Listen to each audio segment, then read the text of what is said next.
काली आमे सकाळू बाहरी पड़िथिलु दंतेवाड़ा जोठिकी माँ दंतेश्वरी मंदिर अच्छी। काली जेहेतु हजबैंड को बर्थडे थिला भाविलु एमती गोटे भल दिन में माँ को दर्शन करने को जीवु।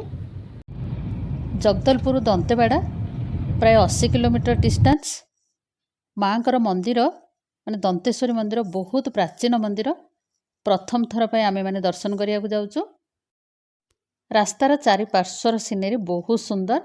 गोटे छोट घाटी मध्य पड़िबो। भावुची अगस्ट रु नवेम्बर मास भितर बेसी सुंदर लगुथबो जेहेतु वर्षा दिन बहुत ग्रीनरी थिबो। एबे जेहेतु खरा हेलाणी ग्रीनरी कमी जाइछे तथापि बहुत सुंदर लगुची। दंतेवाड़ा टाउन ने पहुँची गलु। गाड़ी पार्किंग करी माँ को पई किछि प्रसाद किनिबा को आसिलु। माँ कर सोला श्रृंगार पई गोटे पैकेट नेली जोथिरे कि चूड़ी सिंदूर अलता कजल एमती सब 16टा जिनस अच्छे। ता सहित गोटे नाली शाढ़ी किछि प्रसाद फूल दीप धूप सब मु घर आनी। मु जहाँ गूगल सर्च करथिले आमर जेतिकी शक्तिपीठ अच्छे ता मध्यरु दंतेवाड़ा माँ दंतेश्वरी मंदिर मध्य एक शक्तिपीठ। बहुत दिनरु माँ को दर्शन करने पे इच्छा थिला। आज माँ कर कृपा हेलारु तांको दर्शन करने पे आसी पारलु। आगरु तो मु केबे एठू आसीनी, प्रथम थर पे आसीची। बहुत बढ़िया जगह, सब प्रकार व्यवस्था अच्छे एठी। ए सब देखि कि मु भाबुची दिन अपेक्षा संध्या टाइम रे एठी बहुत भल लागुथबो। सब लाइट रो व्यवस्था करा हैची। दिन रे बोली जणा पडुनी, संध्या टाइम रे सब लाइट लागुथबो। नदी कूल रे मांकर मंदिर अवस्थित। बसिया पई मध्य सीमेंट रो चेयर सब करा हैची। संध्या रे एठी बसिले बढ़िया पवन आसुथबो, बहुत भल लागुथबो। एटा मंदिरर प्रवेश द्वार। मंदिरर बेढ़ा भीतर मध्य बहुत सुंदर। जेहेतु माइंड रे थिला माँ को भल भाव दर्शन करी से मु सबआड़ कभर कर पारिनी, माने सब जगह को शूटिंग कर पारिनी।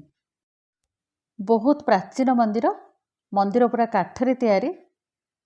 चारि पार्श्वर बहुत डेवलप होइछि। किंतु माँ जो पुराना मंदिर रे आगुरु थिले एबे भी सेठी अछंती। माँ को पाखक कैमेरा अलाउ नथिला। जेतिकी संभव मु सेटिक शूटिंग कर पारिछि। एठी गोटे बाहागर चलछि। से सामने रे जो द्वार दिसछि सेटा माँ कर गर्भगृह। केते सुंदर पुराना मूर्ति, सब प्राचीन मूर्ति, सर्वदेवादेवी मूर्ति अच्छी। बहुत मूर्ति भी भग्न अवस्था रे अच्छी। माँ दंतेश्वरी को दर्शन कला परे तांकर पार्श्व देवी भुवनेश्वरी को दर्शन कलु। सेठी खेचुड़ी प्रसाद मध्य मिलुथला। खेचुड़ी प्रसाद खाइला परे आमे चली आसतलु नदी कूल को, जो नदी कूल रे मांकर मंदिर अवस्थित। संकिनी और डंकिनी दुई नदीर संगम स्थल रे दंतेवाड़ा सहर अवस्थित। से दुई नदीर कूल रे माँ दंतेश्वरी मंदिर अवस्थित।